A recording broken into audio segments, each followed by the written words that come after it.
Olá amigo, olá amiga, bem-vindo ao canal Professor Rodrigo Batista, em que estudamos a Palavra de Deus todos os dias, compartilhando Jesus. Já peço a você que dê seu like, compartilhe o vídeo e ajude outras pessoas a terem esse relacionamento mais próximo com Deus, que é o grande objetivo, entregar o coração a Jesus e sermos mais próximos dele. Digo você mais uma dica, mais uma vez, para você adquirir, se possível, o livro Uma Nova Era segundo as Profecias de Daniel, onde você encontra aqui nesse livro as explicações proféticas e também históricas do livro de Daniel, do Antigo Testamento, que é considerado um livro apocalíptico, falando das revelações do futuro da Palavra de Deus. Também tem uma outra dica para você, um livro um pouquinho mais resumido, que você pode adquirir também, chamado Segredos de Daniel, Sabedoria e Sonhos de um Príncipe no Exílio. Esse livro fala de uma forma mais resumida, tem uma outra perspectiva, falando também da história e das profecias do livro de Daniel. Busque conhecer cada vez mais a Palavra de Deus.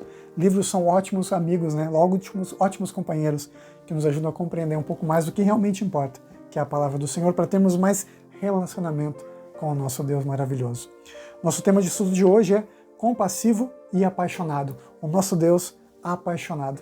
E hoje nós vamos explorar os sentimentos de Deus.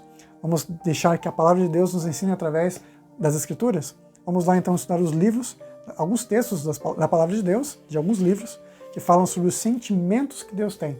Vamos então conhecer os sentimentos do nosso Pai. Vamos começar com Juízes, capítulo 10, verso 16. Vamos então ao Antigo Testamento, em Juízes, capítulo 10, verso 16. Juízes 10, 16 diz: E tiraram os deuses alheios do meio de ti, e serviram ao Senhor. Então já não pôde ele reter a sua compaixão por causa da desgraça de Israel. Aqui o povo de Israel havia abandonado Deus, feito coisas erradas. Como eu já falei para vocês, eles eram muito mais politeístas do que realmente adoradores de Deus, mas sempre que eles se arrependiam e abandonavam os deuses, Deus ia até eles e os abençoava. Deus não podia reter as suas bênçãos quando eles eram verdadeiros em seu arrependimento e buscando a Deus de todo o coração. Deus sempre está com seus filhos, sempre ouvindo, porque Deus não retém as suas misericórdias.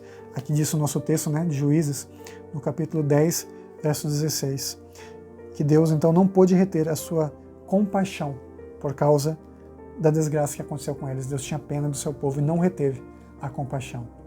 Vamos então ao verso 15 também, que diz o seguinte: Mas os filhos de Israel disseram ao Senhor: Temos pecado, faz-nos tudo quanto te parecer bem, porém livre-nos ainda esta vez, te rogamos. Então, quando o povo clama a Deus, Deus responde quando é de coração.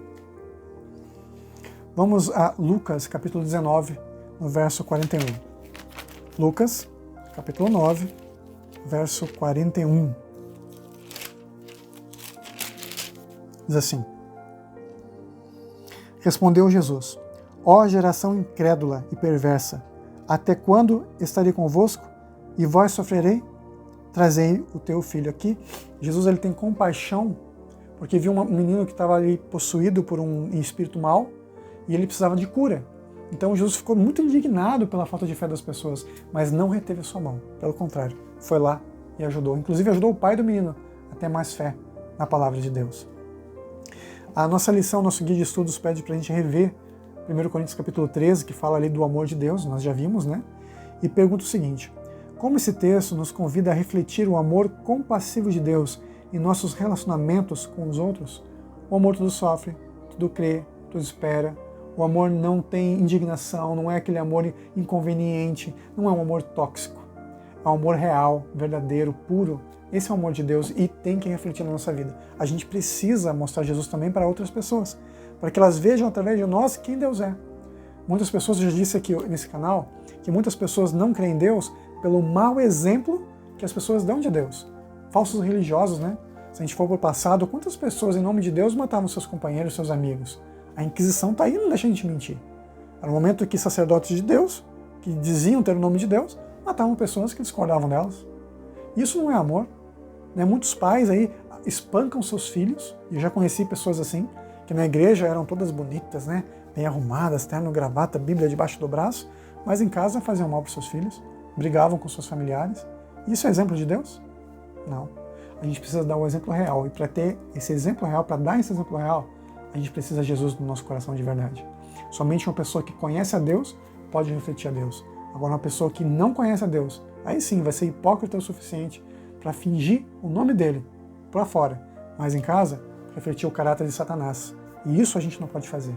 A gente precisa realmente ter esse vínculo com Deus, real e verdadeiro, porque é isso que Ele quer com a gente, relacionamento. A nossa lição, nosso guia de estudos diz o seguinte: devemos, portanto, pedir a Deus que nos dê um novo coração, reflete de amor e puro e purificador, para com Ele e para com os outros, que exalta o que é bom e remove toda a sujeira que há dentro de nós. Assim nós conhecemos esse amor compassivo de Deus, os sentimentos puros de Deus por nós, nunca manchados pelo pecado. Deus não tem o caráter do diabo. Ele é que falsamente tenta colocar em Deus o caráter dele. A gente tem que ver Deus como Deus é. Amor e misericórdia. Tem dúvidas? Leia 1 Coríntios 13. Lá você encontra um reflexo do amor de Deus. Nosso guia de estudos termina com a seguinte pergunta: por que morrer para si mesmo, para o egoísmo e para a corrupção é o único modo de revelar o amor de Deus? Que decisões podemos tomar para experimentar essa morte? Isso é bem pessoal. Eu deixo com você para responder essas perguntas. O que eu tenho que fazer para ter um relacionamento maior com Deus e refletir o amor verdadeiro dele? Vamos juntos orar. Querido Pai que estás no céu, te agradecemos pelo estudo da Tua Palavra, pois aprendemos de um Deus compassivo, misericordioso, que mostra os sentimentos de bondade, porque Deus não retém a sua misericórdia. Somos nós que nos afastamos de Deus, mas Deus nunca se afasta da gente. E nós te pedimos, Senhor, nos pega pela mão e não deixe que a gente se afaste de Ti, mas que a gente possa se aproximar e ficar mais juntinho de Deus. Em nome de Jesus. Amém. E nunca se esqueça, nessa vida é você e Deus. Te vejo amanhã para o resumo da nossa lição da Escola Sabatina da semana, nosso guia de estudos. Até amanhã para a gente resumir tudo o que nós aprendemos. Deixe também nos comentários as suas opiniões, o que você pensa sobre isso. Em nome de Jesus, confia você a tarefa de compartilhar esse vídeo, compartilhar Jesus e compartilhar esperança. Até amanhã, se Deus quiser. Tchau, tchau.